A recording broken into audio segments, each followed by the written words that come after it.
Welcome back to another off-centered, bi-weekly off-centered show.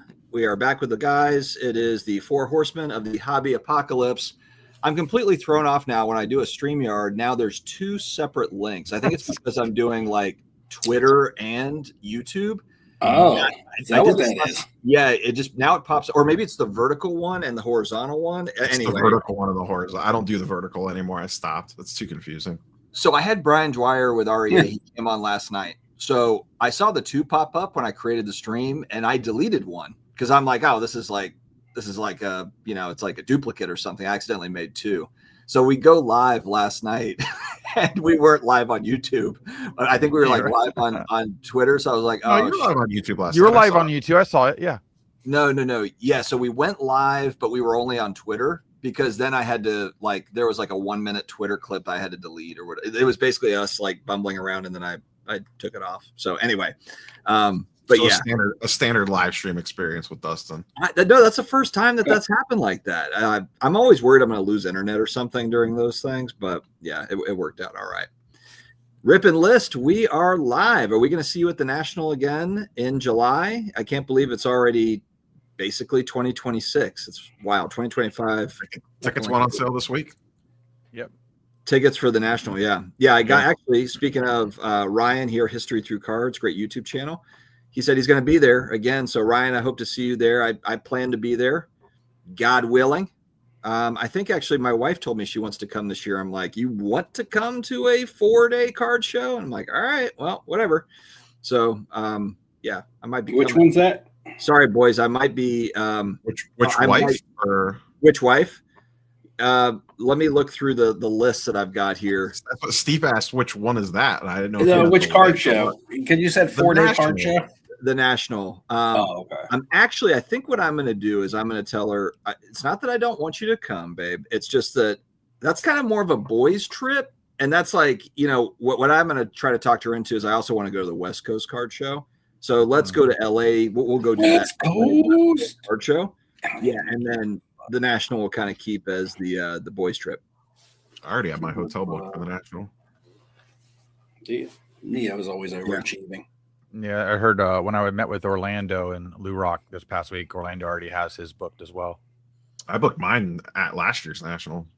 But he's not staying at the Lowe's because he can't get into the Lowe's. I switched to the I don't remember which one it is, the Hilton or the Hyatt, whatever one has the sky bridge that goes over. Oh, you're not at the that's a Hyatt, I believe. It's the one where I guess all the trading happens now. Where like the trade nights move to. You purposely switched it just for like logistics? No, well, I purposely switched it because it was the first one taking reservations and rooms were super cheap because I think it was booking before people realized what the dates were. So I locked in a really cheap rate, so I just grabbed it. I'll stay in it. Honestly, I think any of those like 6 hotels that are across the street are all fine. Oh yeah, totally. I liked the Airbnb. I just didn't like riding there every day. But honestly, as far as trade nights are concerned, I could care less definitely this year. I didn't get shit done at a trade night this past year. It was good connecting talking with people, but it was more of a hangout. Yeah, it's like the one place that you could tell everyone you're going to be at. Like, you're going to see a ton of people just walking around the room that you want to chat with. But to me, when they added all the corporate booths and shit to it, it just kind of made it like nails on a chalkboard. You have people like Daps up there screaming, and eBay got people screaming. I didn't like the stage aspect. I'm like, is this trade night now? It's like the Breakers Arena. Yeah, why is Top Shot there? I haven't even heard of Top Shot since that. Anyway, so was Top Shot there? Yeah, right in the middle of the thing. Yeah. I almost feel like they should have like a mini concert as opposed to some random dude talking, like doing some stupid pack opening.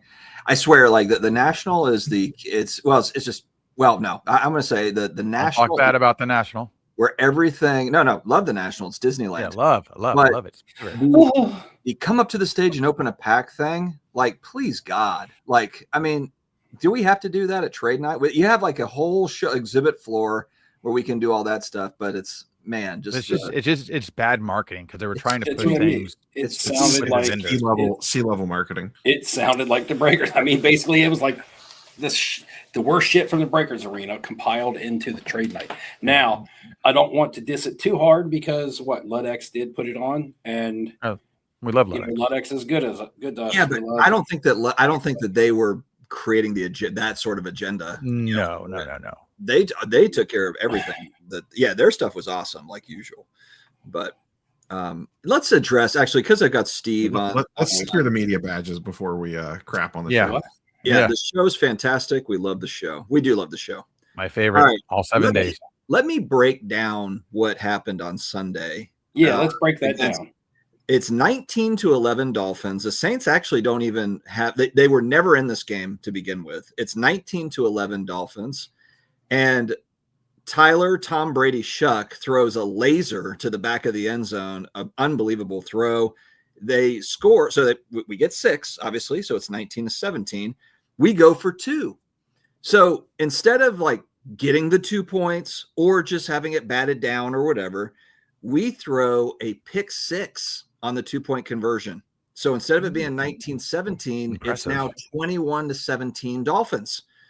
Well, the Saints were like, all right, well, we're kicking an onside, right? So we kick the onside. We get the onside kick.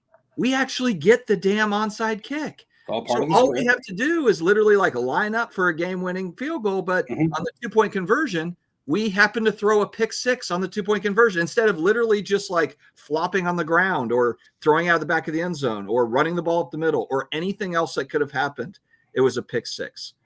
So no, we did lose the game, but it was kind of one of those where we never should have won the game anyway. It's like a lot of games this year. But anyway, I thought that was kind of funny because the Dolphins and Saints we're kind of both basement teams, and we just showed that we are further down in the basement. Did Chris Olave drop a touchdown in that game? That was another one where that was another kind of plot twist there where, there was a ball thrown up. If he catches the ball with about 40 seconds left, it's a touchdown. We probably win. I don't want to say, look, it's the Saints, so the game's not over with 40 seconds, but we do probably win. It was just one of those where he was double covered, but he went up. The timing was perfect, and it just went right through his hands. Yeah, he's on my fantasy team. That's how that works. Whew. And Tyler Shuck, though, Tyler Shuck is playing well on a bad team. I'll take Tyler Shuck. We don't need look, I'll take Mendoza, but I'm okay taking just going with Tyler Shuck, and we just draft the best defensive player on the board at number 2 or 3 or wherever we are. We'll do that. Okay. So Steve, did I get that right as far as the game went?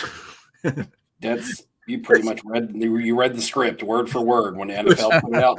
It was wild to watch. You mean when Vegas put it out there? Yeah, when they were handicapping that game, they were like, "All right, guys, here's the script." Unbelievable. Hey, Steve, I wanted to ask you, with Alan Ginter out, have you looked at any of the new Alan Ginter? Yeah, I did want to, and that was one thing I wanted to talk about tonight. Real quick, I wanted to ask Neil, since we're talking about teams with the Browns. First off, how does he like Shador? Second of all, is this a rumor and I hear this true? Did the Browns punt from the 29-yard line to keep that game under the over-under and call it? They did have a weird punt. I don't remember. Yeah, they had a. Oh, that's what it was. Buddy. To tell you guys how Vegas scripts these games, because they were like 2.5 points below the over, and if they kick the field goal, it goes over the over, and they punted from like the 29. I mean, the opposing 29, like a 43-yard field goal or something. Well, you got 29, 39, 7, 46-yard field goal. But I guess maybe it was windy in Cleveland. I don't know, but it was the weather was terrible. They punted from the 29. They didn't even go for it. The weather was definitely crappy on Sunday. But then you at least go for it on 4th if you can't kick the 46-yard field goal from the 29. What if they punt the ball and it lands on the 10? They're netting 19 yards. The big news today is that they activated Deshaun Watson from the IR. He's back. Randy Watson. He's back. Yeah, I'm sure he's going to be fantastic. Fan-double-tastic. Picking up. He's just collecting a check at this point. He don't want to play no more. Or to clarify, and to clarify something else, 2 weeks ago when I wasn't here, I watched back some of the live stream, and I heard Dustin say, "Oh, Steve should be here soon." He said he was running late, or he had some, dinner. he's at dinner. And I'm like, I'm in another state. Like driving home is a 4.5 hour drive. I just assumed it was another 5-hour dinner. Well, Neo had my back. I assume it's a long dinner. Neo had my He back. didn't know He was where like, you were. yeah, like, Neo was like, you don't know what Skyline Drive is? You live in North Carolina. You don't know what Skyline Drive is? That's what Neo said. Literally cuts through the entire state. Anyway, Neo's trying to give me a whole geography lesson. I'm like, dude, I read like 3. All I saw was like, I might not make it, or I'm late, and then the rest of it, I didn't like read why. I just saw I'm late. I conquered a lifelong fear that week. And it's not going to be a big deal to anybody else, but it was a huge deal to me. I drove over the Chesapeake Bay Bridge for the first time. That bridge is brutal. If you've ever driven across that, I was always scared to go across it as a kid. I was always scared to go across it as an adult. I get nervous just riding across it. So how is that compared? So is it the Delaware? So going to Delaware, coming north, I went over that one bridge that's a little steep, and maybe I was like, holy shit, it's making me kind of queasy. Which bridge is that? Bay Bridge. That's probably it. It's pretty long. It's oh, that's the same one? Okay, because that one was a little creepy. Yeah, the Chesapeake Bay Bridge is a long bridge, long suspension bridge. You have the Bay Bridge Tunnel, but that connects in Virginia. So, and part of it goes underwater. It's a tunnel that goes under the bay. So, yeah, and it's not very high. I was driving by myself, so I just screamed all the way over it. That's how I got through it. Well, a long scream. The Skins driving to win with a 2-point conversion, but Mariota gets it batted down to a wide open guy. The life of 3-9 teams, man. And you see how that, I mean, CJ Stroud's making a little bit of a comeback with the Texans. They've kind of rebounded some, but you just look at what's his face for the Commanders. He's the belle of the ball last year, and now they rebounded with Davis Mills. I think Stroud's first game back might have been last week. Didn't they win 3 games with Mills? Oh, I didn't even realize that. So. Their defense is insane, though. Yeah, that's what's quarterbacking this year has been all over the place. Yeah, which is just funny when you think about the preseason QB buying. Like, which quarterback are you going to buy into? And literally, like, the only one is Drake May, I guess, that is like the winner out of the bunch. People were hesitant of that. And nobody's buying Drake May at the National. Oh, yeah. Well, Drake May wasn't cheap to begin with, but now he's actually gotten a little bit of a bump. He's probably one of those ones that you could have made money off of. McCarthy looks like they're going to throw him away. He's terrible. You know how many people were pumped into buying high-end JJ McCarthy cards? Not this Gold guy. Prisms. He sucks. My God, does he suck? Yep. He makes Sanders look good. They shouldn't let go of Darnold.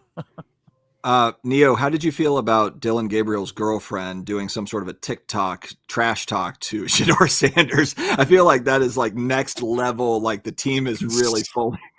Considering Dylan can't complete a pass further than 5 yards down the field, he should worry about that. I just think it's funny they have 9 quarterbacks and there's not one standout. Like there's not one that came out and like won the job easily. Sanders has like little flashes, but their offensive line's brutal right now, so none of it really matters. Oh, okay. So we have Myles Garrett. We don't care about quarterbacks. He's going to set a single season sack record.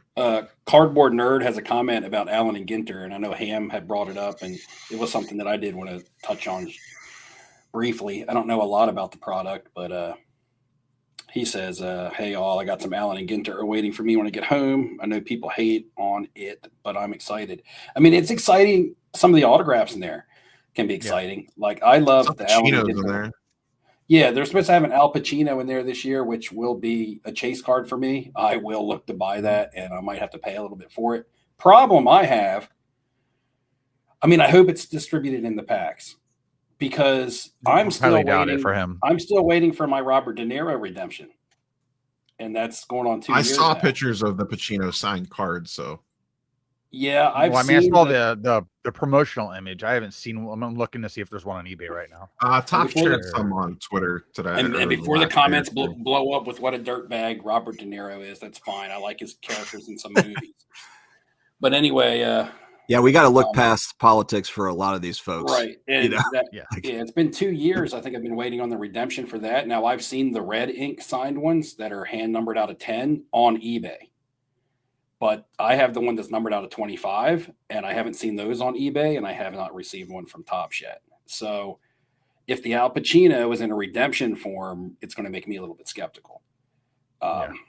Because here I am waiting 2 years later. Now, would it be awesome if I could just go to them and be like, hey, I want a replacement card for this De Niro, and I'll just take the Pacino? That would be amazing. But yeah, that would be. I don't know if they would do something like that. Yeah, because so you haven't seen the list yet, then, really, have you? It's a pretty big list this year for non-player autos. I would take it, Bushliggers. Notice I did the red stray clays or whatever they're called. The auto checklist on the Marvel Chrome, the new Marvel Chrome MCU product is really good. Yeah, Pixar Gold. Did you see that? It's like literally everybody but Robert Downey Jr. Correct. The Marvel checklist, like that checklist is loaded. But I think it's all sticker autos though, which I can't. I do have a card here. That's the problem. Yeah, with all that stuff. This year's Goodwin Champion product. This is only like a $15 card. It may not even be worth 15, but that's what I paid for. It might be worth 5. I got a Goodwin's Champion auto of Stacy Peralta in this year's set on card to put with my Tony Hawk and Steve Caballero and Mike McGill autos, because he's the co-founder of Pal Peralta Skateboards and also directs movies and stuff. If you grew up in the 90s, late 80s, early 90s, and you were a skateboarder, then you know Pal Peralta and the Bones Brigade and Stacy Peralta and all that stuff. So that's cool to me when you start talking about nostalgic stuff. Breaking Bad actor went for $6K. Yeah. Well, okay. That was a red. That was a red, though. Got another Patrick Stewart auto. The Bryan Cranston. Okay, now they have the Aaron Paul. The Borg auto. So the Aaron Paul on-card auto was an Alan Ginter a couple years back, maybe 2015 or so. And that one said that one of those just went for auction at for 400, and before that one it went at auction for 375, and they were separate auctions. That's a card that I kind of keep my eye on because my brother's a Breaking Bad fan. But the Bryan Cranston just came out in this year's set. Now, the one that I saw listed for big money, like Abel is talking about, he had inscribed "Let's Cook" on it. So he wrote in "Let's Cook." Yeah. And I think it was a 1 of 1. I'm not sure, but it was listed for like $7K. So that might have been the one that went for $6K, because I've seen his regular issue listed for like $1,500. Well, I mean, they have the red SSP True 1 of 1 listed right now for $15K. And there's another guy, the one guy that you like, Dustin. He was in Topps, but they put him in Ginter also. The writer for Seinfeld. Why can't I think of his name? Oh, Larry David. Is it Larry David? Yeah. Yeah, it's I'm looking at it right here. I got. He has an auto. He has an autograph in the Allen and Ginter also. Yeah, Cat Diddy has an auto. We just need Stephen King to not sign anymore. Speaking of that, did I show you guys? I got these back from CGC. I like the fact that the one that we've got is. Did you get a 10 on it? Damn. Yeah, I saw that. Yeah. So when I had it last time you were on. I didn't ever show. I think I showed it to you guys in a text. Yeah, maybe that's what it was. I know. When I had it with SGC, it was a 9.5. I like that copy better than my copy, even though my copy is more rare. That one. I like this photo. This photo is cool. The photo and the color is really good. But so I got the so SGC didn't authenticate the auto, and they graded it a 9.5. So I got the JSA authentication on here, and it graded a 10 with CGC. So bonus. That's awesome. Got that influencer bump. Yeah, you wrote a note in there like, "This is Flipping Steve on YouTube. Make sure that you watch my videos so that you know." They said you look familiar. I said, "Yeah, I'm on live stream with Neo Cards and Comics, and he's here. We're going to dinner tonight." And they were like, "Oh, okay, all right. We'll write that down in the notes, in the grader's notes." In the grader, yeah. You check the grader's notes, like it's kind of like influencer grade or something tagged. Anybody going to Philly next week? And I'm not going to make it to Philly. Anybody going to Philly? I'm like 25% to make it. The weather is not looking ideal for me. How far of a drive is that for you? It's like 6 to 7 hours. When we start talking about our 2020, New York is actually closer, I think. Yeah, like we do every year. Remember, one of mine was to set up at a card show. Sometime between now and the end of 2026, I want to go to a card show with my brother. So that's another goal of mine, because my brother's got his stuff together finally, and he's better from his injury, and he's doing well for himself. And he's back into doing some cards and buying some stuff on eBay. And, I had got him some cards at the National that really got him pumped back up. He didn't know that Andre Agassi had such nice tennis cards out there until I took him that tennis autograph from the National. And so he actually – now this is a bad thing. I had to have a talk with my brother. I'm like, look, I don't know if you want to get into this part of the hobby. He called me the other day and he was like, I bought into a break. I was like, hold on a second. I was like, wait, hold on. I was like, do you not watch any of my videos from 2 years ago? Because I haven't put one out since then. He's like, I just spent my paycheck on Arena Club packs. But he said he bought into a box of like Topps tennis, some kind of Topps tennis product. Anyway, because it was cheap, because the Andre Agassi spot was like dirt cheap. Nobody wants the Agassi spot, really, I guess. So he got the Agassi spot. And then he said he heard he didn't show up in time for the breaks. It was on eBay, and he missed the startup time. So he went back and watched the rewatch, and it said something about, this card goes to the Agassi spot, and he didn't know what it was. And he contacts the guy who did the break, and he actually hit a dual auto of Agassi and Sampras. So, damn, that's awesome. And I'm like, that's terrible. No, I said, that's terrible, man. That's like your first hit of crack. I'm like, that's what they do to you. Like, they're going to get you hooked the first time. And he's cracking like, heroin at the same time. He's like, I know better. I won't be buying into breaks all the time. Right, I ain't telling you about it. You'll be scheduling a meeting with Collectors MD or something. When I start seeing all kinds of stacks of weird looking repack products, wondering why you got an autograph of, you're gonna bring him to the National, and he's gonna be in that 400 person line to go hit the button to do the digital repack. But you'll go over there one day, there'll just be like empty Great Grail boxes laying all around the kitchen or something. Yeah, right. But yeah, so he'd be like, Grady Grails, I learned it from watching you. But I'll be like, but it's good that he's back into the hobby some more on his own, because he has the financial means to do it now. And he's got he settled into a home. A lot happened this year. A lot happened, guys, that kept me away from doing content as well. And a lot of family stuff happened with me this year. Good, bad into good. Something bad happened that benefited a lot of people. Will we get a Flipping Steve video in 2025 before the year runs out? Man, I don't know about 2025. That's a stretch. You've only got 28 days left, man. You got plenty of time. Plenty of time.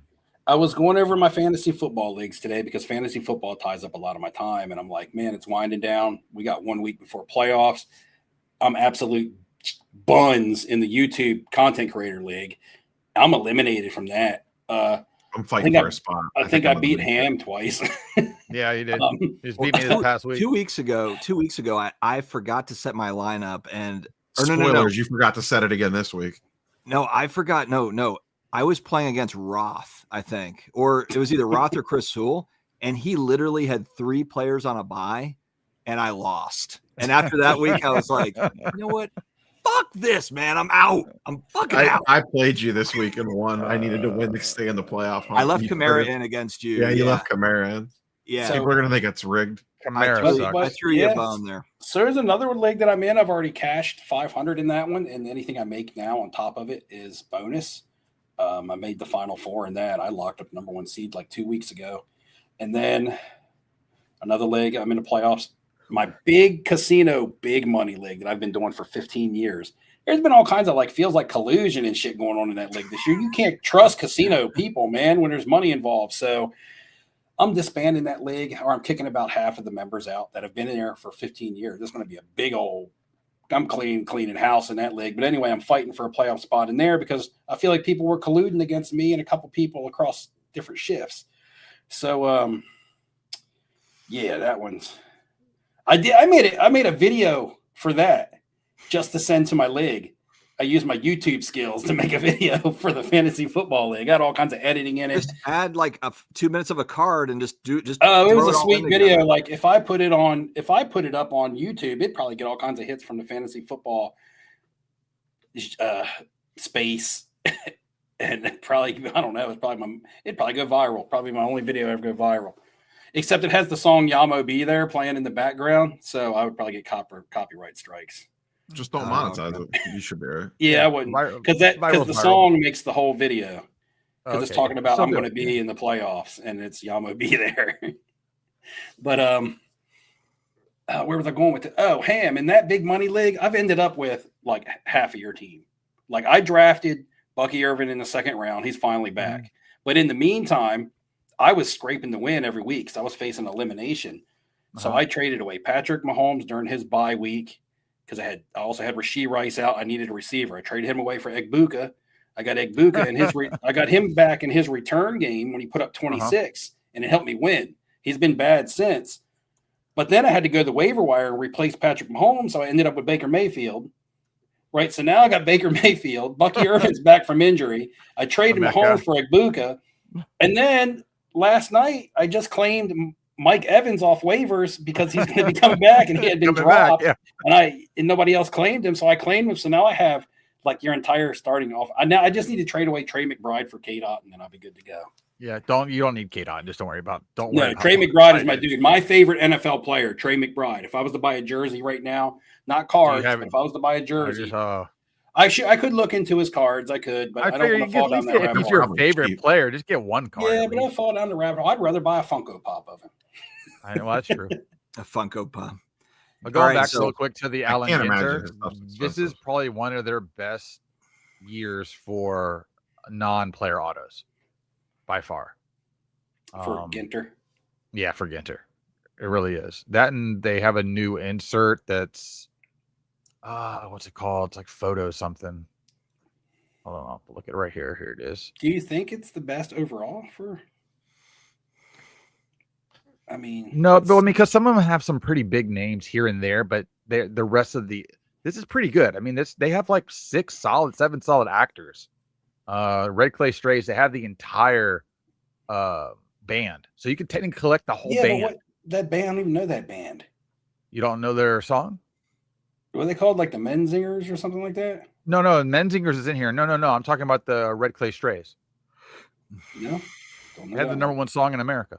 I have no idea what you're talking about. I don't listen to Taylor Swift. I just don't like the design of Ginter, even the actor autos. Like whatever it is, they just don't hit with me. Oh, they could always do better with the photography and stuff. I feel like sometimes the borders are ugly as hell. So I see where Neo's. Yeah, like it just I don't know. It takes away from the card too much for me. I feel like some of this the one's past really years, weird. The 2015 year when they had like the baby blue or the aqua blue borders on the actor autographs, like the Val Kilmer, that was nice looking. That was a good looking frame. That was a good looking set. They have do you know who Tom Marshall is? He's in this. If you have to Google him, it's probably not worth buying him. No, he's from Fish. He's one of the guys from Fish. Yeah, I saw that he was in there, but still, I know who the band Fish is, but I couldn't tell you who the singers are. Gotcha. I know they got a Ben and Jerry's.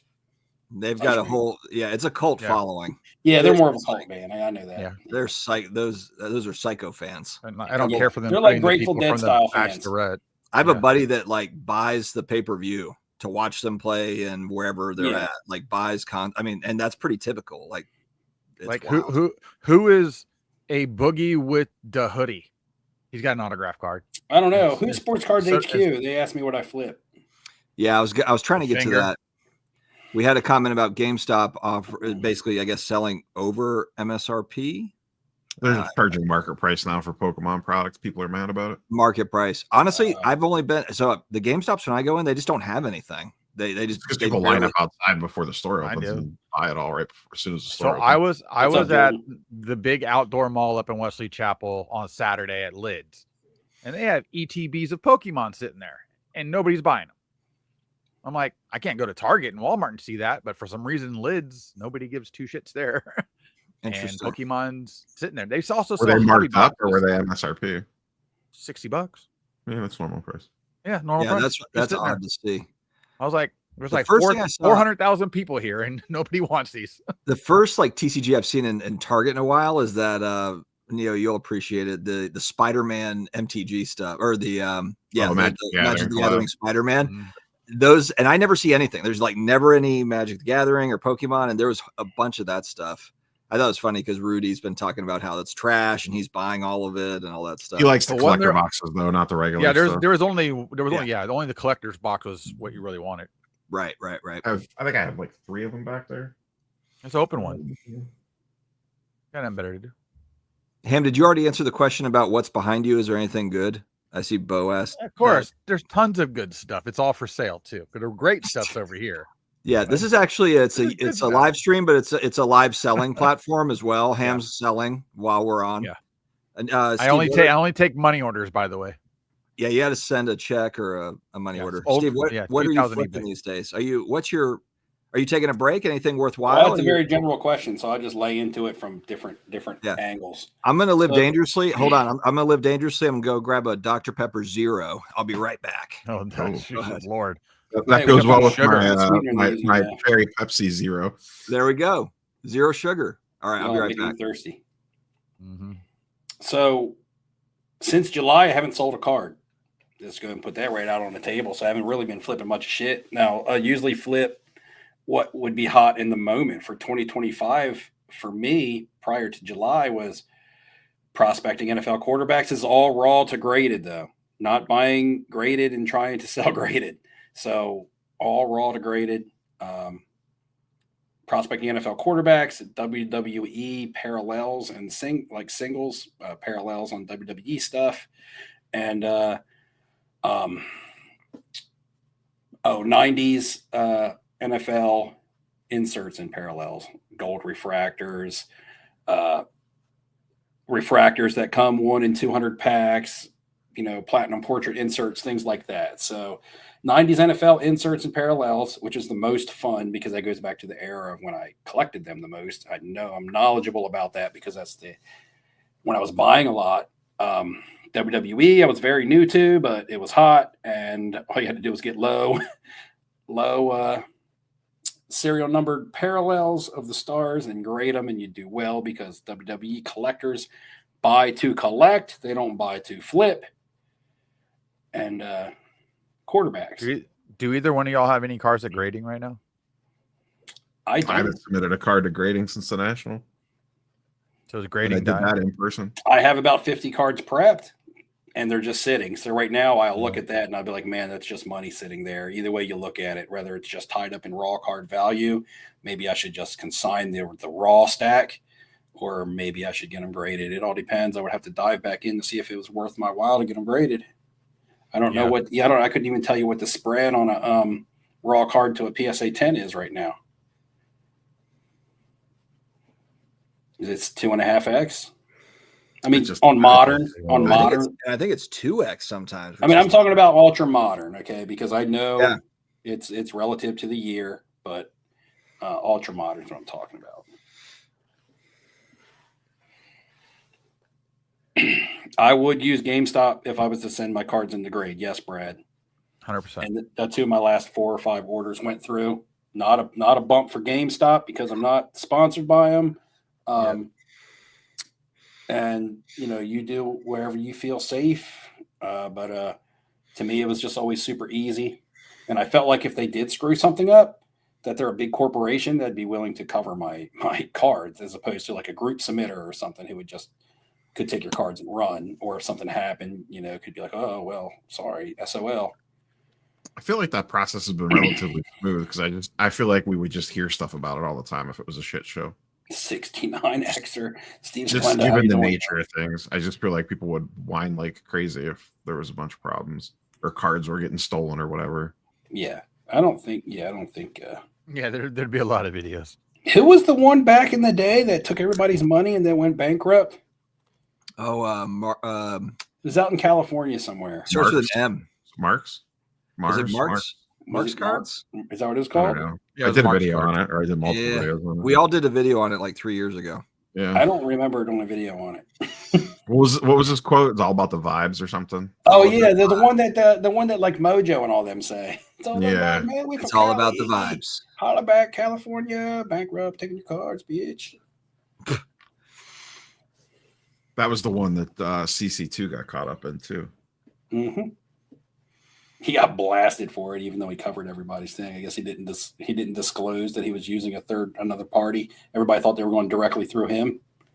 Yeah, and he was sending them to marks. What a mark! Yep. What a deal. Deals. Steve, how's hobby content treating you? What have you been watching lately? Nothing. Nah, you won't fire this up. You'll fire this engine up. When you watch, when you wake up, well, what I just assume you wake up every morning and go directly to my channel. Like, I watch a lot of fantasy football content right now. I just want to know, and I'm a hobby content. The hobby content, I can't turn any of it on. It's all dramatic. It's all a bunch of people like just talking about the same shit over and over again. It's never going to go away. Well, I think they all think they're going to get some new person in trouble that's been around forever. That's already indoctored into the system. It's fine to report the news and keep people in the know. That's fine. People have the right to know, especially nowadays in social media. The thing is, a lot of the things that are being stirred up right now is stuff that's been going on forever. It just wasn't a social media to report it. Yeah, now, well, I mean, the only thing that was new was what the snipe thing, really. Now, in my opinion, to me, this is just my take. You guys know what I'm going to say, so it's not even exciting. But anyway, to me, the people want to hear it. It's like a double-edged sword because content is good because it keeps people informed and it can keep people entertained. But for me personally, it's killing my hobby experience watching YouTube content. It kills my hobby buzz. Neo, like I said, you put out a video stating that the hobby is supposed to be an escape. It's supposed to make us escape from the shit that we don't want to deal with all the time, right? This is what we're supposed to enjoy. And then my YouTube feed is just blown up with videos of drama. And that's fine. I know that it's there. I'm not trying to deny that it doesn't exist, but I don't want it in my part of my hobby that I'm trying to enjoy. So I don't even watch much content because every time I click a video, that's what it is. I mean, that's fair. I'm not telling people what content they should or shouldn't be consuming or putting out. It's very accurate. But for me personally, it ruins my hobby. It's killing my hobby buzz. It has been a rather drama-filled last month, I would say. There's been a lot of nonsense the last month. An exceptionally high amount of nonsense. I told you, I tried, and this is not me trying to blast another content creator, but I tried. I turned on Professor Sports Card live stream before we went live tonight. I was going to watch a little bit of that, get a little bit of information, and AIH was on there, and they were talking about shill bidding still. And I believe I turned on his live stream 2 weeks ago, and AIH was on there with him talking about shill bidding that night. And then I turned it on last week, and they were talking about shill bidding that night. And I get it. It's a big thing that's going on right now. But I know, but I'm talking about technically Steve is right. He's a I haven't put out any content since July, Jim. So Steve's been on the bench. He's been on the bench for a while. I'm on here to just talk with my friends. That's what I'm doing right now. I'm not putting out content right now. I would be having this conversation if our cameras were off because we were talking about this earlier anyway. So I wasn't even going to bring it up tonight, honestly. I think Neo baited me. Yeah, Neo had it was good bait, good fish. I think though also there's just challenges right now with, with grading, there's long waits right now. There's, with new product is very expensive. Like new product, you hear, I haven't heard there's never been a comment anywhere that I've seen where they're like, you know what, this new product, it's a bargain. This is a bargain price. Alan Ginter. Maybe Alan Ginter. Maybe there's in that 150 for hobby, 160. I don't know. You have to go through like an EQL where they sell 4 boxes and it's sold out in 0.1 seconds. And then they pretend like that was some big sellout and it was like 9 boxes, and then it's on the secondary market for triple. It's just, Neo, I know when you dive into the EQL, I'm sure most of it is like, hey, if I get a box, I'll just sell it for double the next day or whatever, or triple. I think that's what everybody's doing. Unless it's Wrestling Cactus Jack. Neo, running hobby. You're ruining the hobby of love with the bullshit. Neo is single-handedly ruining this thing, man. Has No, update news stories. baseball come out? No, another Which week, one? I think, or two. Well, I saw pre-sales for Megas and Blasters on. Yeah, I think Fanatics. it comes out in mid-December. My bad, Jay. Did they already do their pre-orders for the hobby boxes and jumbos? Jay, I did also let you beat me as well. So I've let everybody beat me at this point. It's all Neo's fault. Neo, see, now you're taking heat. Facts. I ruined the hobby that I love. Isn't that what the quote Look is? at you getting into the song. I hate when I ruin stuff I love. Like when I left my steak on the grill too long the other day. Was it a ribeye? No, it was a bone-in sirloin. Oh, It's that's not so my bad. fault that the hobby decided to go off the rails the last 30 days. No, it's okay. There's a bunch of crazy bullshit going on in the hobby. That's fine. I just when I because of that YouTube algorithm works the way that it does. When I turn on YouTube, any hobby content that goes by my screen where I'm looking for my fantasy football content is just labeled the hobby's dying, shill bidding, new product price grading is slow. It's I'm just like, well, I don't need to read. I don't want to watch that. I'm not going to watch that. All right, tomorrow I'm going to have I'm having an extremely positive title, Steve, and I expect you to comment on it tomorrow, so I know you watched it. Like I said, I mean, that watched is part of the Neo's problem, though. I mean, Thanksgiving video. we're all content creators. We know how this game is played. If you make that video, nobody watches it, and if you make the clickbait one, everybody watches it. So you're rewarded for doing the negative content. And like I told you guys, like, look, it sucks for me to say this stuff. You guys are my friends, and you create content, so it's not like I'm trying to directly blast any individual. It's just for me personally right now. I'm not putting out any content. I'm not consuming a lot of content. That's just the way it is. I'm still in the hobby though. I haven't quit hobby, and I'm buying cards. I'm buying autographed Funko Pops. Don't do it. I'm only buying them because they make nice decorations. You're buying the don't dip. do it. You're buying the dip. Steve's buying the Funko Pop. He's buying the dip. It is because I have a movie room with all kinds of weird, like little trinkets and props and stuff in it that you guys can see partially of just this behind me. But this room opens up wide over here. They got 1, 2, 3. That's a 5 shelfer right there. Oh, guys, I did get the Castle Grayskull in, so I did trump I did trump the room here with the sealed Castle Grayskull. Where is it? It's back over here. Where's the unboxing video on that? It's on the table next to He-Man. It's not as good as mine. I played with Castle Grayskull, man. Yeah, that's right. So, I got. You don't even know if your drawbridge works. Exactly. Who knows? It might be just rocks inside that box. Who knows? Hopefully not. It's She-Ra's mansion. What did She-Ra have? It's just a bunch. It's 100 She-Ras just loaded. It's a She-Ra mansion. You got duped. I got played, man. So I missed the shipment, and I get a slip, and it's like I've never had this happen before. UPS, go pick it up at the CVS locally. I'm like, I have never been to the CVS to pick up a UPS shipment. Like we have like a UPS store type thing. We got a few of them around. So I'm like, that's weird, man. I walk into the CVS. There's one lady behind the counter, and she's talking to somebody else. So I kind of just walk up, and she's like, "Hey, can I help you?" And I'm like, "Yeah, I'm looking. There's like a package here for me. I don't see any sort of like packing anywhere." And she's like, "Oh, is this your package? This giant package?" It was one. They have one gigantic package behind the counter, and she didn't even take my ID. I was like, "Do you want to see my ID?" And she's like, "Nah, go ahead." I'm like, "Well, thank God it's me here to pick it up." I gotta satisfy. You should probably visit that place often. That's fine. Damn. Look, man. I gotta satisfy Bushliggers real quick. So the 947 comment. Can you click that 947? This one. Well, that one, and then it goes down one, another one down after J. Where are all your? All come dressed as characters from over the top. So what he's trying to say is I look like Bull Harley from over the top. Just need to have my. So which character? So there you go, Bushlinger. I think he's getting at the Bull Harley look. So, yeah, who are we though? Are there that many characters? I haven't seen that movie in a while. I haven't seen Over the Top in like 30 years. Like you can be the son. I can be the 10-year-old in the movie. The world doesn't beat anybody halfway, Dad. Yeah, you were talking about people yourself. looked older.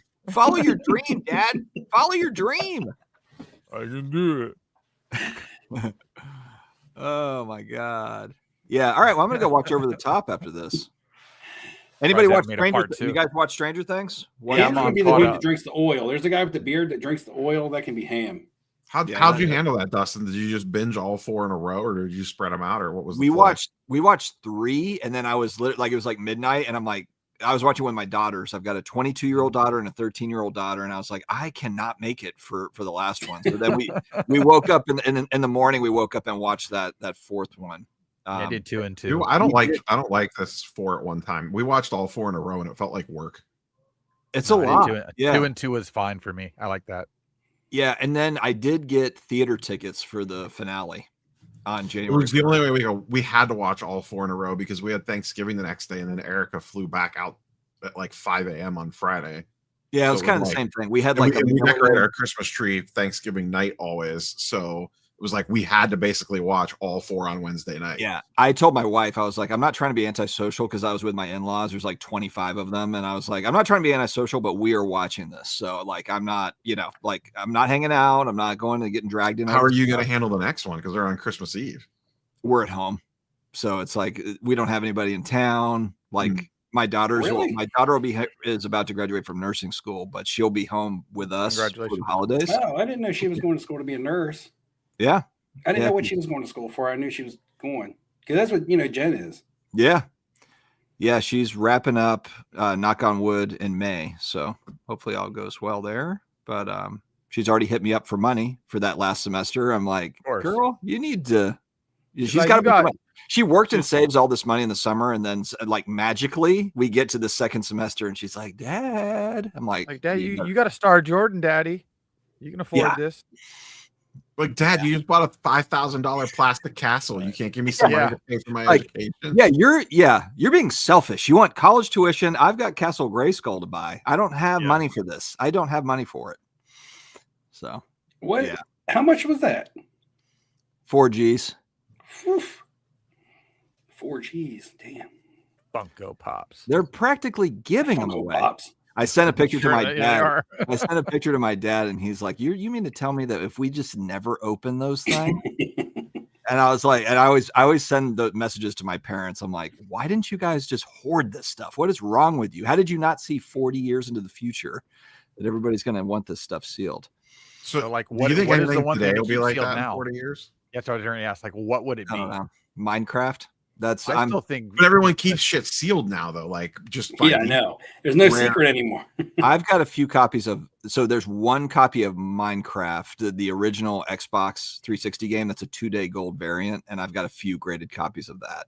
That I'm just I think a lot of stuff from the 80s and early 90s is what's going to be just the hard pop. But anything from today, I don't think so. Everybody's already keeping shit sealed, so it's just like when I laugh when people are grading Nintendo DS games. I'm like, there's still a billion of them sealed. But like I said, I've gotten in. So I've gotten into, not really gotten into.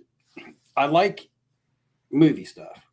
So I dabbled in the Funko Pops a little bit, but I'm starting to like finding action figures, like signed action figures, sealed signed action figures. It doesn't have to be Funko Pops, but anything made by any CA company. I don't know if it's pronounced NECA or it's NECA, but they put out the set. They put out the set that I got the Tim Burton autograph out of, the card set that made the Nightmare Before Christmas stuff. But they also made. I bought this over here. This is for my brother for Christmas. So if he watches this live stream, it's a spoiler. But hold on. I have some Star Wars. I get the Star Wars action figures signed when I go to cons sometimes. So this is the NECA action figures of Daniel and Johnny, the All-State Valley Championship set. But it's signed, and William Zabka wrote No Mercy on it, so it's inscribed, and he wrote The Karate Kid on it. You can find other. There's a couple more of these you can find. Really cool. That's really cool. And it's authenticated by PSA. Yeah, that's rad. So I yelled No Mercy at work the other day. I don't think anybody got it. Yeah, so I missed that. Steve, did you meet them or did you buy it like that? I got it like this, but I got this for my brother for Christmas. It came in the mail. I was like, man, I can't give this to my brother. That is really badass. I need this for me. I know. But anyway, that's a cool item. But yeah, This is mine. How much did I pay? I paid $200 for it. So I might have overpaid. I don't know. There was another one on eBay also that they wanted $250 for, but it just had the names. They just wrote they just signed their names. This one he wrote No Mercy and he wrote Karate Kid. And then there's one on there with just Ralph Macchio's auto on it that I still think they want $200 for. Just his. Yeah. I like that baby blue marker too. I mean, you're probably looking at least $75 just to get to pay to have them sign it. 50 to 75 bucks at least. My ultimate thing would be I have the 5-pack Funko Pop set of Pearl Jam that I ordered a couple years ago. That one's been discontinued because you had to order it from Toy Biz or whatever. But I wish I could get that autographed by all 5 members of the band. You see them on eBay signed by 3 members, but I can never find them signed. I never find them signed by Eddie or Jeff. I have the Ashley Eckstein with the I Am No Jedi. Yeah, that's cool. See, I like this. I like the signed figures, man. I think they display well. It's basically just a big giant card. It's really cool. But it's cheaper than buying a card. I know. Yeah, I think this ran me like $100 maybe, or maybe 125 with the inscription. That's a great auto too. I mean, you guys saw this one in a text message. This is my Tyler Durden from Fight Club Brad Pitt auto, and it's certified by Beckett. So that's pretty cool. I like that one. Were you looking at a Johnny Depp one? Yeah, that's right here. Yeah, the Captain Jack Sparrow. Are you going to send those in to get PSA off? Again, they're Beckett graded. Already Beckett authenticated. They're already Beckett authenticated. See, you just need to go to the container store and get a plastic. I didn't think that Johnny Depp signed. I didn't know he signed stuff. He's got a signing getting ready to go on in Jip. And then I'm a fan of The Witcher, so I got this Henry Cavill. Henry Cavill. He doesn't play The Witcher anymore. So I don't know if he'll still sign these. I'm not sure, but probably he's a big nerd, so he kind of has a representation of caring. And then back there on that shelf where I have my Marvel stuff on top, I have my big Thanos gauntlet and that big Thanos doll. If I go back to there, free time. So this is the one, the sealed pinball. When are you going to sell that, Ham? I don't know what it's worth. I got the Josh Brolin. Probably auction and then defensive bid it. Yeah, it's probably 10 to 15 grand. I mean, what do they sell for on eBay? There isn't a 9.8 sealed. Is that the only one? CGC hasn't offered a pop count, so I don't know. Oh, is it CGC or is it WADA or PSA? CGC. Thanks for tuning in for Show and Tell, the boys, Jim. Yeah. I agree, Hammer. The Ashley Eckstein does have an amazing signature with the way that she incorporates she does her name with the character name is outstanding. I'd rather have Show and Tell than Crying Bitch. Whoa. I like a little both. Whoa. All right, so a 9.2 Ham went for $850 for a 9.2, granted. And that's sealed? You know, the graded game market has been down a little bit here. It has been lately. It's starting to pick back. I've noticed it's picking back up. I should be buying more right now. I think that's the next wave of, just because that's where technology kicked off. Man, there was a sealed 9.8 Mega Man 2 that went for $1,000. That's damn cheap for that. Woo. But yeah, you're right. I don't see a 9.8 anywhere. I see an 8.5 for $1,000. Bam. Okay. What's Cap D 5150 is talking about? Some policies on Whatnot. Oh, is today where everyone's got to get in line on Whatnot? Is that should be interesting. It was wild yesterday with so many massive repack breaks before the clock struck midnight. Okay. That might be kind of an interesting before and after video. See what it looks like over the next week compared to some of the older footage. Yeah, I don't know. I wonder if there's a different angle somebody can take to still I'm sure do a repack. It out. Like it's one of those things, you buy this, but you get this for free. Well, yeah, Professor Sports Cards had on that Whatnot scammer guy. That's how he titled it. I don't think he's still on it anymore. That guy video was crazy. I watched like half of it, and then I got distracted. But just the stuff in the first half, I was like, "What?" And but basically, this guy asking to get sued. Like, I was like, "What the heck?" Wasn't he talking about stuff from like a couple of years ago? Yeah, he was going back in time. But the one thing I did catch, is he said though is like it's still going on from what he can see. Like people are 100%. Still, working. I haven't been on. I don't spend any time on it to know, but that was that was an interesting one for sure. Signed Funkos. I got this signed at the at New York Comic Con. Like 2 people will get this in the chat, but I had Deborah Ann Wall and Matthew Mercer sign this. Yeah, see, I knew who Matthew Mercer was. He's a big Dungeons and Dragons dungeon master. Yeah, I had them both sign at Dungeon Master's Guide. That's the other thing I kind of want to do. Like next time I go to the Comic Con, so actually Neo, Jen and I were out tonight before live stream, and we were at an Italian restaurant here in the area. We're like, oh, last time we had Italian was in New York, with Neo. And did you get a chicken parm pizza? She got a chicken parm that was the size of a pizza. I got lasagna, but so she was like, oh, I don't know about that Comic-Con trip. I'm not sure how much she like super enjoyed it, because I told her, I was like, look, we're going to be separated. It's like, I was like, if you think me, Dustin, and Hammond all go to the National and we're around each other all day, I said, we get separated. We stop and look at what we're going to look at, and so we reconnect midway through the day. Yeah, we get separated when we're together trying to stay together. So I New was York like, Comic Con, it's impossible to stay next to. Right. I have trouble staying next to Erica. Did any of you guys go to a Collecticon this year?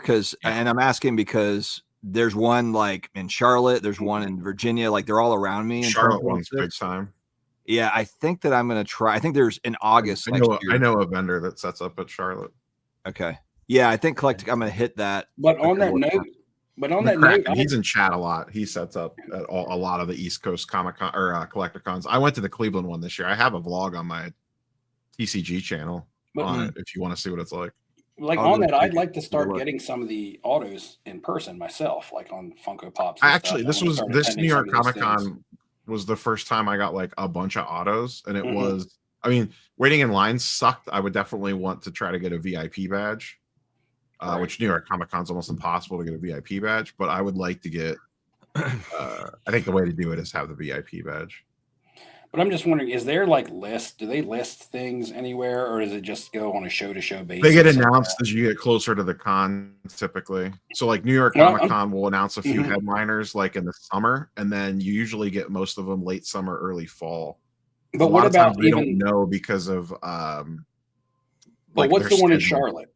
Heroes Con? What's the one in Heroes Con doesn't have a lot of signers. They have signers. They have Heroes Con. They'll have like artists. They'll have a couple comic artists, like decent comic artists, but they don't get celebrities usually. Let's also take a look at Galaxy Con, Steve. Galaxy Con is kind of like a Comic Con, but it's kind of like all of it. It's like anime and Comic Con and all the stuff, but they have a lot of actors and stuff that go to Galaxy. What about and CGC does the in-house signings sometimes, right, where they'll have a signer in there. Okay. Yeah, we have a big quarterly card show in Tampa this weekend at the fairgrounds. 3-dayer. Oh, who's on the? I didn't see that. I got the email, but I didn't look at Chris Claremont. Who else? Weedy, you have to Claremont pretty much always signs there. But they don't. I don't think they really have actors though. It's usually like writers and artists. Yeah, I am definitely going to that. I mean, I'm 95% sure I am going to Heroes Con. You got to get your AF-15 on camera. Missed it last year, and I was so pissed because it was the same week as Fanatics Fest. Yeah, Charlotte. Yeah, it's Charlotte. That's a really good show. When will that be? It's in mid-June usually. June or July, yeah. They just put out the dates.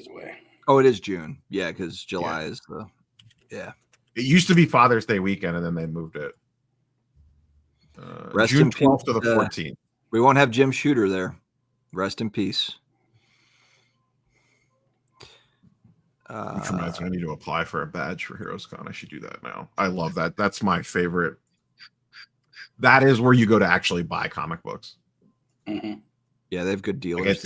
It's way more like comic dealer focused than like New York is. I walked around and helped Neo spend money last time we were there. You bought like 15 books, I think, when we were there. You had a long. I bought the X-Men 1. I bought the X-Men 94. I bought a first appearance of Cable. I bought something else. Yeah, I spent a lot of money that trip. I thought it was awkward because your wife kept calling and you were like, I can't answer. I've spent all the money. I can't answer. And I was like, man, you better talk to her or something. I got to stack up the envelope if I'm going to make a run at the AF-15. I got to get some more of that Pokemon off the shelf and turn it into Wait, actually, speaking of that, didn't your wife, now going back in time, this was a few years ago, but weren't you looking at like an X-Men 1 or something like a higher grade, and your wife was like, no way, you're not going to get it. But now you're actually in a position with all that Pokemon, that sealed Pokemon, you can go in there with some cash. And I could do some real damage if I move off a lot of sealed Pokemon. Yeah, dude. The AF-15 though that's an awesome book. That's a classic. Yeah, I set up a safe search on eBay to start keeping an eye on them to get a feel for like what's the minimum? Is it 20K? Like what's the like minimum? No, you could get like a 0.5 for like under 10, but it just depends on. Oh, okay. Well, one that's not trashed, like a 1 or 1.5, 1.8. Probably 12 to 15, maybe. Oh, that's actually better than like I thought. A 1.5. All right. Well, I mean, 1.5 is one. Trashed is going to be. Maybe I'll make some moves and we can buy dueling AF-15s. Dueling for the I would probably look between a 1.5 and a 2.5.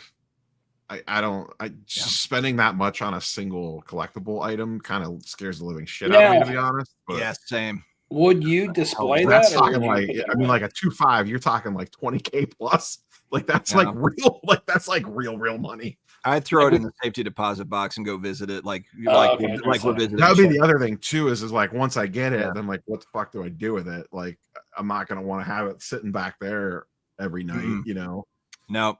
So I'd have to go to man. That would be over the limit for my CIS policy, so I'd have to get a separate policy on just that item. You got to go visit it like I'd have to put it in a vault somewhere. What's the point of owning something you don't get to enjoy? Just set it back there on the wall. Treat it like anything else. I'd be a nervous fucking wreck. Yeah. Okay. Just money. I guess if it's insured, then whatever, but I don't know. Football Card Finder has a solid question. Vault.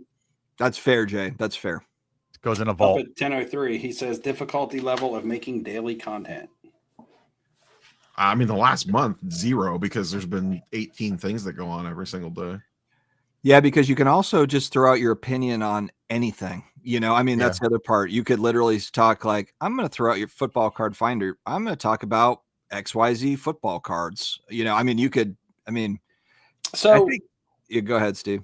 I was just wondering. I actually don't have a video for tomorrow. I'm just wondering if this question, not only coming up with material, but maybe encompassing the entire chore of filming and editing and thumbnail and uploading and.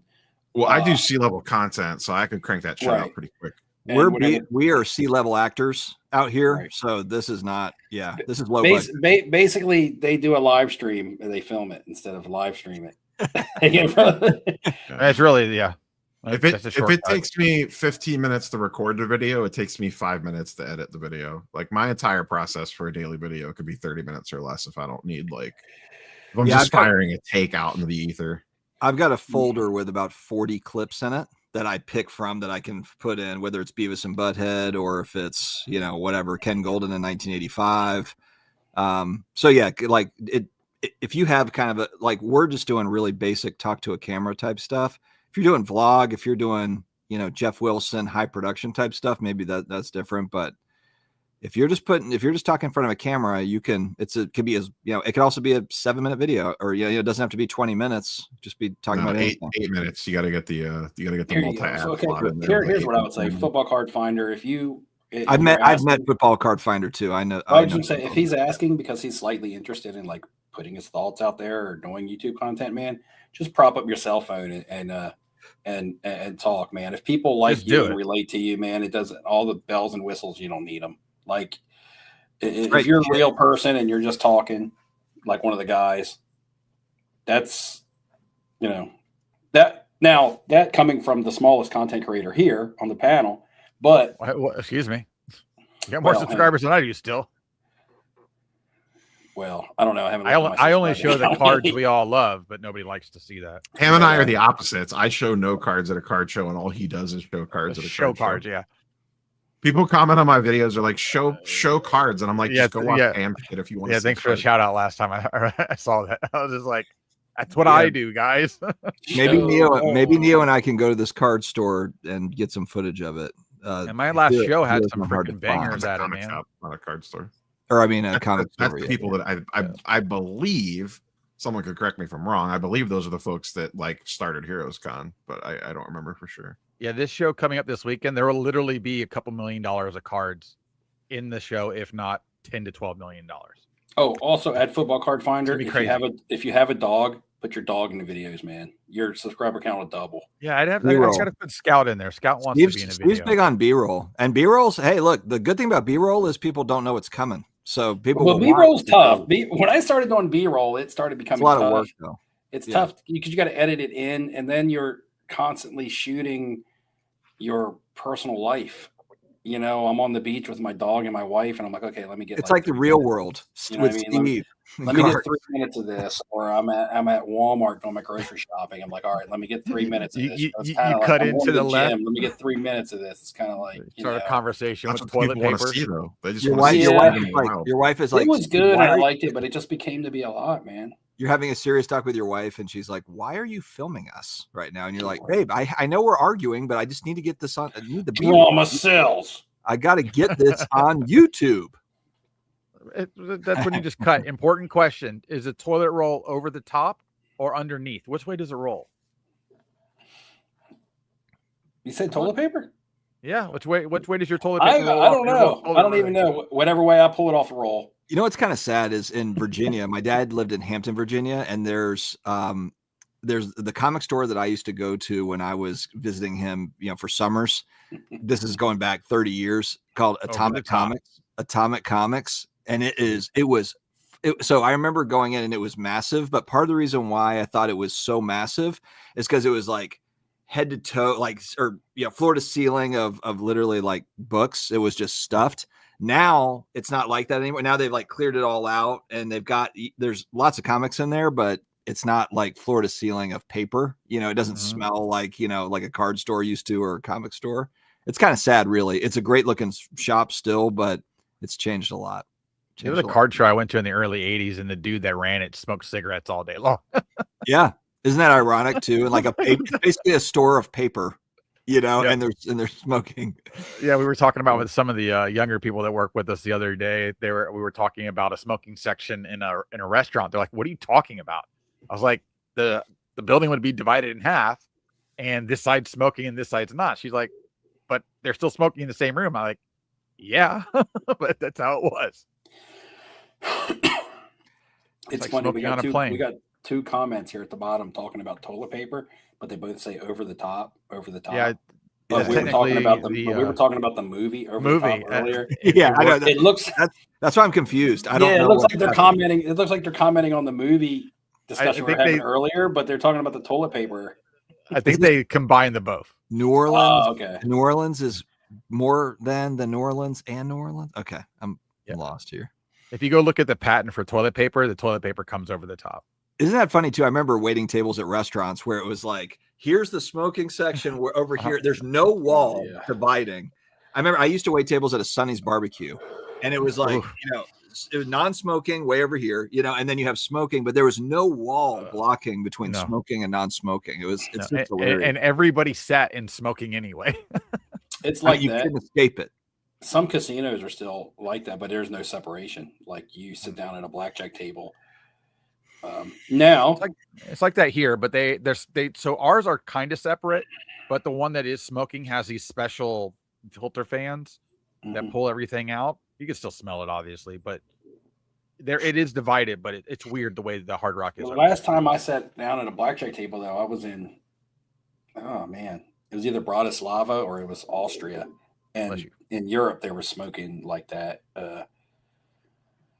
Crazy at the table. I think I was at one in Peru, because I only go in casinos when I'm in other countries. I don't go in the U.S. casinos. And Peru, I don't remember any smoking. Yeah, but do you go in there just out of curiosity to see how? Yeah. I go in there just to see how they operate, what kind of gaming rules they have that may differ than ours. How good are their staff? Are their dealers really good? Are they all look new? Do they struggle? Just things that I would look for as a manager at my job. Dolphin. I go in and I play a little bit of blackjack, tip the dealers. I basically only play enough blackjack to make the dealers a little bit of tip money. Get like you don't go in there to rake them over the coals. No, I try to get a chip from the casino to take home as like a collector's item. You know, like from every casino, I'll go in a foreign country. I like to bring home one a $5 chip or $1 chip from that casino and put it in a collection. And that's not a collection that's valuable. That's just a little thing that I like. All right. Well, Brad's got a good question here heading into 2026. Now, technically, we will have another show before we get to 2026, but we can kind of open this up a little bit. Ham, do you want to start off with just thoughts on where the hobby is heading into 2026? And then what are your personal collecting goals? If we hold the schedule, we'll actually have a show on New Year's Eve. Oh, really? Oh, geez. Oh, us, really? Stranger Things night.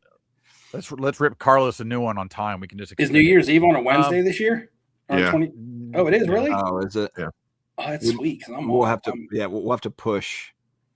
We can live react to Stranger Things. We could do a short show. And then here's the problem: is I'm seeing the finale on New Year's Day at 9 a.m. So I don't trust people here to not spoil that while we're on a live stream. Maybe we could do Tuesday that week or something, and that could be like our end of the year wrap up or something. Yeah, that's fair. That's fair. All right, Ham, what do you think? You can kind of open this up, and we can have more of a discussion on this in 2 weeks. Well, I mean, I want to get into a couple breaks actually coming up, but very, very specific things, very specific.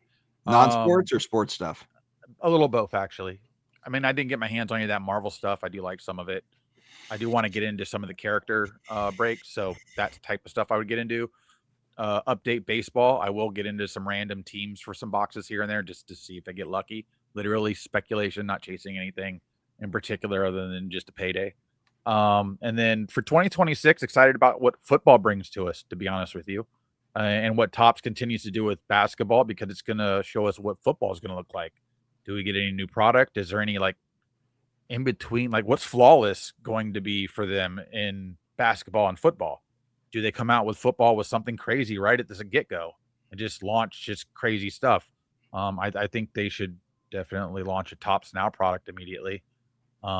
Upon the license, just to do it, especially with the draft. But yeah, no, I think it's going to be exciting. I might have a completely different opinion towards the end of the year next year, based on how pricing keeps going up and everything we want to do either takes time, costs more, or has become irrelevant.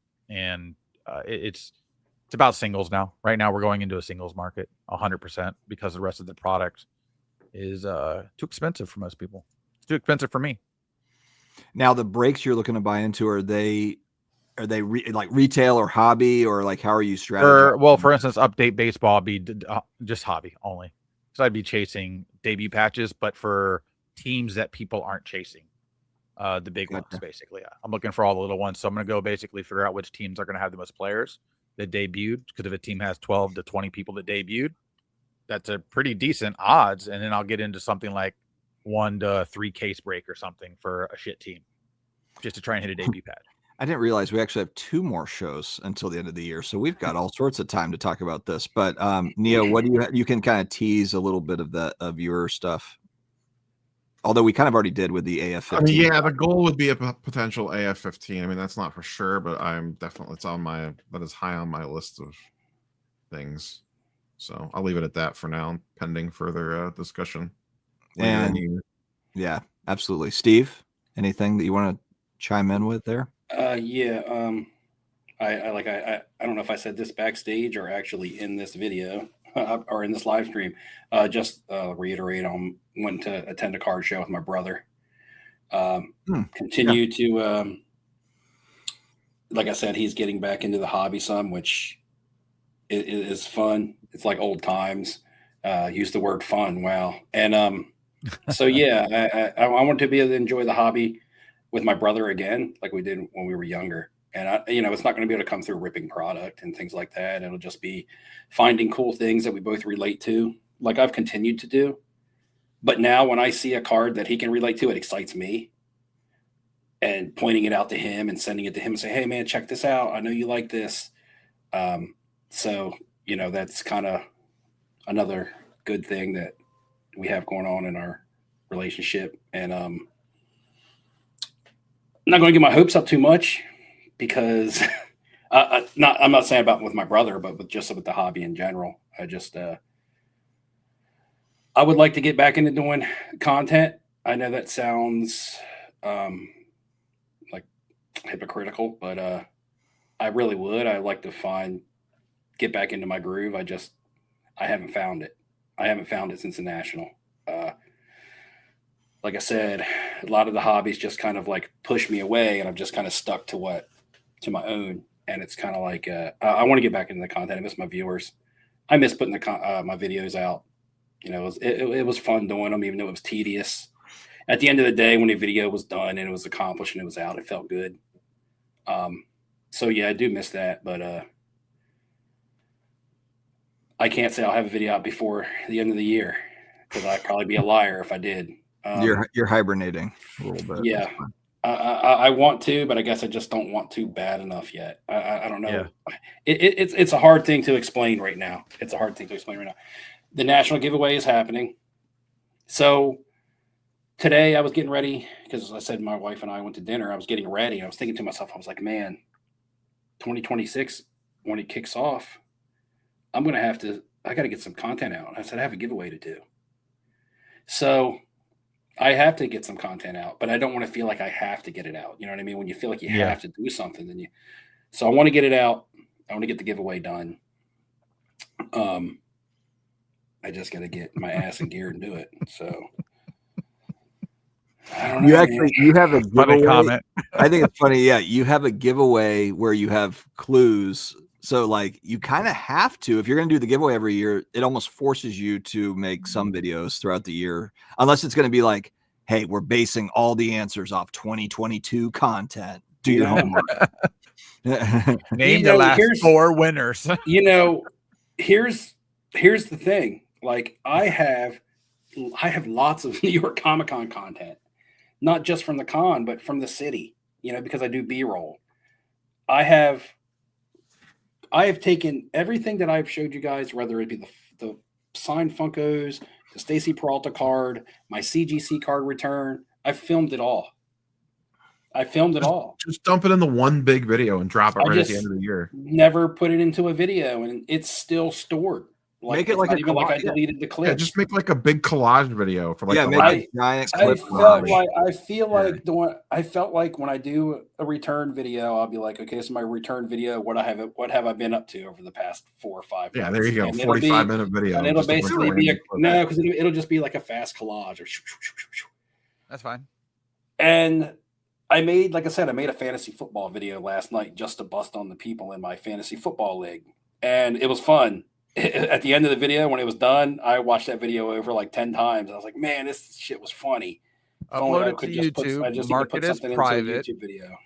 Yeah, put it on YouTube, mark it as private, and then send it to us, and then we'll give you our review of it. But that's my thing. I took footage of all that stuff because my intentions was to still put out content. I just never got the stuff in the videos. I never did. Yeah, then you can start a Patreon, put a paywall up, and if people want to see it, they got to pay to watch it. One video a year. One video a year. It's the only way to get it, boys.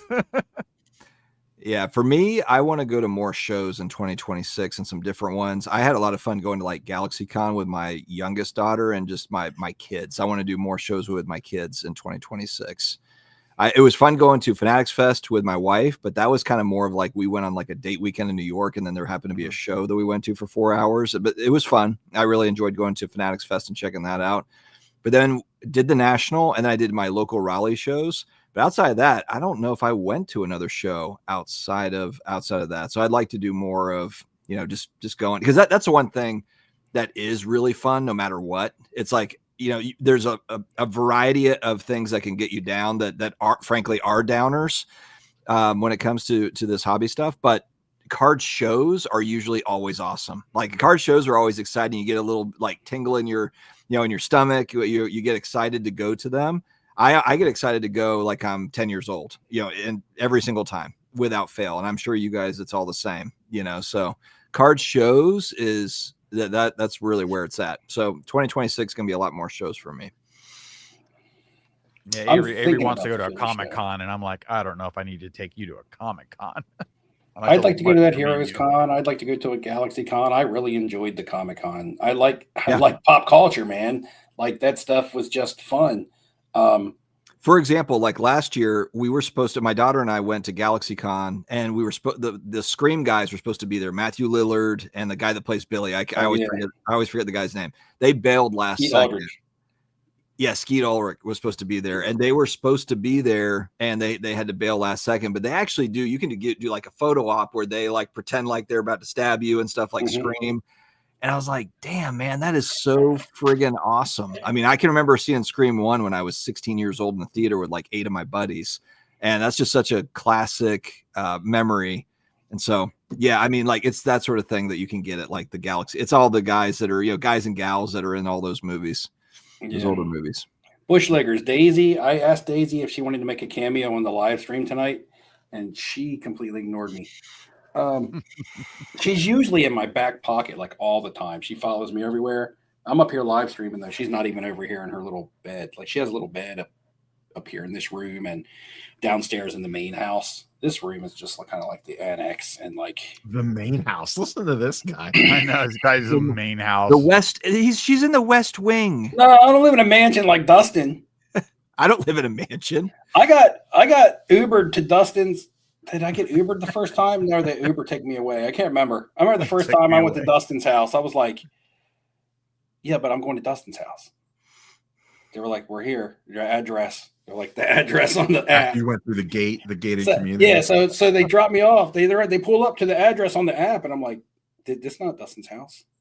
They're like, this is the address you put in. Were you like Fresh Prince at the? I'm like, where's J.R. Ewing at? I'm like, I'm looking for J.R. Ewing to come out with his oil contracts and shit. I'm like, I gotta confess, Steve, we had you come to my parents' house. We just staged it up like that was our place, but that was my parents' house. What I'm saying is I wasn't expecting friggin', the Fresh Prince of Bel-Air when I pulled up. Like I was expecting Will Smith. Well, I mean, he's got like 12 kids, a nice home and stuff, but I wasn't, I didn't know it was like. Yeah, don't come to my house then. I thought it was MTV Cribs. I was like, what is going on here? Not true. Not true. Not true. He was like, Steve. He's like, Steve, you'll be staying on the 3rd floor. I was like, you got an elevator? Or you go to the basement. Technically makes it 4 floors. Right. Mm-hmm. Mm-hmm. Yeah, I'm supposed to go to Vegas. We have too much house. What I say is we have too much house for my family. It's just me and my wife, and our entire bedroom setup and suite is downstairs, and TV room is downstairs, and living room and kitchen, all that's downstairs. Like upstairs is just space that doesn't get used except this room, and then there's basically 2 guest bedrooms and another full bathroom for just when people come over. Oh, Steve, I just thought about you. So our hot tub has been out of commission for the last like. Oh, I just changed the water in mine. It's all nice and fresh and feeling good. So like the jets were not working, and we've like played around, like tried to do all the little like troubleshooting things, and we finally had a guy come out. We reached out to like 5 different pool companies, like nobody responds, and this guy, we call our electrician because he's the one that put up like a separate box for it. And was like, hey, can you help? Like we're dying. Like the weather is perfect for like hot tub, and we have got nothing. And the electrician's like, oh yeah, I got a guy for that. And it's like his cousin is like this hot tub guru that comes out and had to he basically just replace the pump on it. But yeah, we're back. We're back in action. We're back in action. When you change the water in yours regular, like every 6 months or so? I usually do it like every 2 to 3 months. I like quarterly, every 2 to 3 months. So mine doesn't necessarily get used enough to change it that often. But do you purge the lines when you do it? Or do you just empty it and put new water in there? I just empty it. I just put like a hose. Okay. I have a hose that just like take it out and put it back in. There's this little container of like this gel stuff. I'll have to text you what it's called. You put like a tablespoon of it in and it causes your hot tub to sud up. It'll sud up like almost to the 2nd story of your house. Like you'll have a wall of bubbles. I mean, it'll be way up in the air, and you'll be like, "Holy shit!" Yeah, it's like a horror movie. For like, you ever seen this? You ever seen The Stuff? That horror movie where the ice cream like comes to kill everybody? It's like that. It's like bubbles. Yeah, but why would you do that? Because So when the bubbles dissipate and it goes back down, you'll then see like a brown ring of just like gunk around the top of your hot tub, and you'll have to wipe that down. Don't drain the water yet, I see. or it'll be sticky. What it does is that stuff goes in there and it purges out all the gunk and stuff that you would never even imagine is in your hot tub lines from going through the filter. Just a mixture of goodness.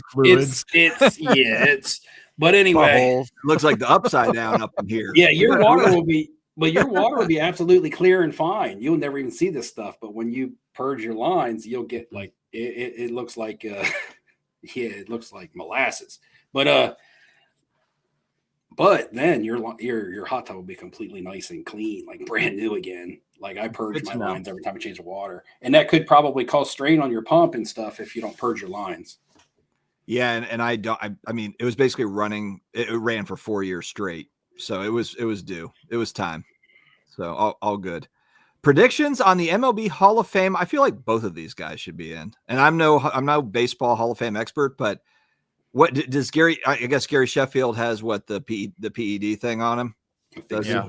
But Gary Sheffield was a friggin' monster. Yeah, but was Gary Sheffield ever proved guilty, or was he just kind of caught up in that he's probably really matter guilty anymore? That's what I'm saying. Though. Just put these guys in. Honestly, just put these guys. Just asterisk them if you want to, and just put the damn guys in. You still got to hit the damn ball. Get my boy Man Ram in there. Manny, let's go. Yeah, if they're gonna do a big FU to their steroid guys, they're just gonna throw Murphy and Mattingly in there. As opposed to Ram Man. It's very underrated. Ram. It's like the equivalent of just putting like Bob Cousy into the NBA Hall of Fame and just like not putting anybody else in. Like, I mean, come on, like these guys are Hall of Famers. Correct. Come on. Well, I know you're sitting on a stack of Barry Bonds autographs, so you're like, let's go. No, I don't have. I have a couple. Okay. I don't have a lot. I don't have a stack. I've got literally like a couple. I don't have much. I wish I had more. Frankly, they're expensive. There's no bargains on Barry Bonds stuff. So to be fair, Dale Murphy. To be fair, I know who Dale Murphy is. I know his most popular card was like the '88 Donruss reverse negative. Was that the reverse negative Dale Murphy? Am I right there, guys? Chat. Guys. The reverse negative was Juan Gonzalez. He had a reverse negative, I thought, in one of the Donruss products. That was a chase card back in the Beckett days. But I know he was really good, but I didn't watch him play a whole lot. Doesn't mean I wasn't around to see him play. But Gary Sheffield was somebody that I collected his cards. Like when we were playing wiffle ball in the backyard, I'd be like, Gary Sheffield. Yeah, everybody like did this, that. right? So. Oh yeah, like RBI baseball, like the video games. It was always Sheffield and Fred McGriff. Both those guys live here. Both those guys live in and you hit a ground ball every time because you don't have your elbow up. Dude, Fred McGriff, Cecil Fielder, those guys, man. Go ahead, Steve. Sorry, I'm just talking. But no, I'm just saying. So it would be cool. I as somebody who was a Gary Sheffield fan when I was a kid, it'd be cool to see him get in. But not that I'm discrediting Dale Murphy at all either. Just for me, it would be cool because he was somebody that I was a fan of. But yeah, some good ball players back then, man. Some good ball players. Somebody asked in a Facebook chat today, what was I think they said the 1980s. What was who did you think had the coolest batting stance from the 1980s? It was just a random Facebook post. It wasn't even a group that I was in, but I commented on it. That's who I said. I said Julio Franco. Yeah. I commented on that Julio Franco. Somebody said Mickey Tettleton, though, because that's a good one, too. Remember Mickey Tettleton? That's a good one, too. But wow, Julio, I grew up on the late 80s Indians, and Julio Franco played on that team. So. Yeah. Mm-hmm. He was my favorite player when I was a little kid. He was only on the team for a few years. Yeah, Strawberry was another one. I think Franco played on like 28 major league teams. I saw Darryl Strawberry at a gym in Tampa. This is like post playing day. It's probably like early 2000s, and that guy was huge. He was massive. But was Strawberry? Did he have a crazy stance, or did he just have a high leg kick? He had like a really high leg kick. He had a big leg kick. Where he held the bat prior to the swing. Yeah, he had a big high leg kick, and Kirby Puckett had a high leg kick too, didn't he? Yeah, Kirby. Yeah. He was short, wasn't very tall. He was short. Yeah. But Kirby Puckett was a Hall of Famer. Yeah, he is. Yep. Oh yeah. Yeah, I don't know. It's going to be interesting. This is going to be a very telling Hall of Fame vote. Speaking of Hall of Fame, Dustin, YouTube Hall of Fame, are we going to get some more push? I don't think I'm going to get enough votes. I actually I've got the bribe out there for the roast votes. I don't think I'm going to have enough. I just don't think. Didn't you buy a vintage card just so that you could get into the Hall of Fame? I've been working at this thing for months. Yeah. Isn't that part of your campaign? Buying that Willie. Yeah, it is. He's campaigning. I'm like you guys. I'm with you. No. I see through the propaganda. I've been wanting this. You guys got to see through that propaganda, man. He's trying to win over the vintage guys. Yeah. I'm trying to win over the vintage guys. Yeah, at the National, Dustin was like hunting them all down. Look at that guy, guys. This is how you do it. You find the guys that actually vote. I'm trying to get in the click, man. I know he was trying to click. But you got to find the people that actually make the video to vote. That's the thing. No, I try. Guys that video to vote. I'm years in I've been trolling that thing for years, so I thought it'd be fun to just throw a little bit of gamesmanship in because they're just going to vote in another 5 of their friends. So I just basically was like, hey, you got 10 votes, you got 9. They haven't voted in. It's all the new guys. It's all the new people. It's the new rotation of the 3. There is no rotation of those. They should vote me in. Yeah, there is. What are you talking about? They haven't been on long enough to be qualified. Push for flipping Steve. They have. Who doesn't even put out a video? Yeah, that would be there. I bet 2 out of the 5, maybe 3 out of the 5 will be 3-year-old channels that get voted in. I bet you $20. Another $20. That's what we're gonna do. We're gonna work away. These $20 intervals. Yeah, the $20. That's my max. I don't bet anything, but I feel pretty confident on that one too. What's the what is that, Polymarket or whatever? What's the Polymarket on the Yeah, we need to get that up in Polymarket. Yeah, we should. That'd be great actually. Over unders. Are you guys gonna watch the Anthony Joshua Jake Paul fight? No. Anything that has a Paul involved, I don't care. You watch WWE. Logan is actually good in WWE. I paid the $50. He's not in it enough for me to care. I paid the $50 for like the Mike Tyson. Yeah, he's been in it a ton lately. He's getting pretty. Any of you guys pay the $50 for the Tyson fight? The last one? Was that the last one that he did? No, I think I hacked. Like I illegally watched it. Yeah. Oh, you hacked? So at work we always buy those fights for the clients. They do like we throw a party for them. Okay. So I get to watch it because it's under my account at work. So I get to watch all that for free. I feel like people are going to buy that just to see Jake Paul get knocked out. Matters how much you paid the guy. But it all depends on if it's real or rigged or what. Like, I don't know. I don't trust it. But I don't trust it. Yeah, I don't trust boxing. Period. I don't know. In a real world, I don't even think. In a real world, I don't think they would even legally sanction that fight in most states. I agree. They consider that to be hazardous. The Mike Tyson fight was really odd because I watched the whole thing and was it considered an exhibition?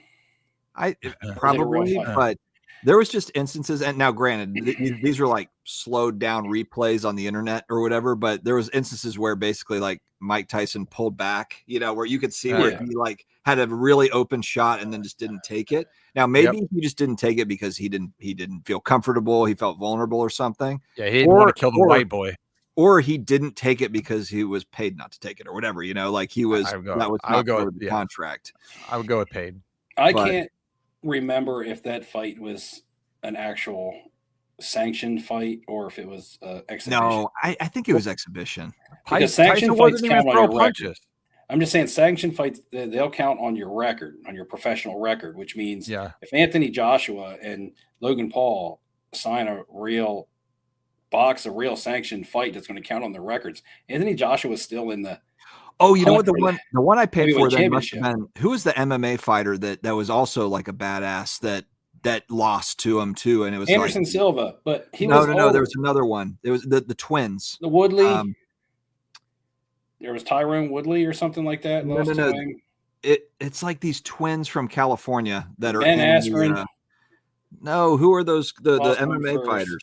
They're really good. I mean, they're like Nate Diaz, the Diaz brothers. Yeah, it was Nate the Diaz. I think that's the one. I paid $50 for one of them. I think it was the Diaz. It was the Diaz fight. But none of those guys are boxers, and if they're and they may be trained in somewhat boxing because they're mixed martial artists.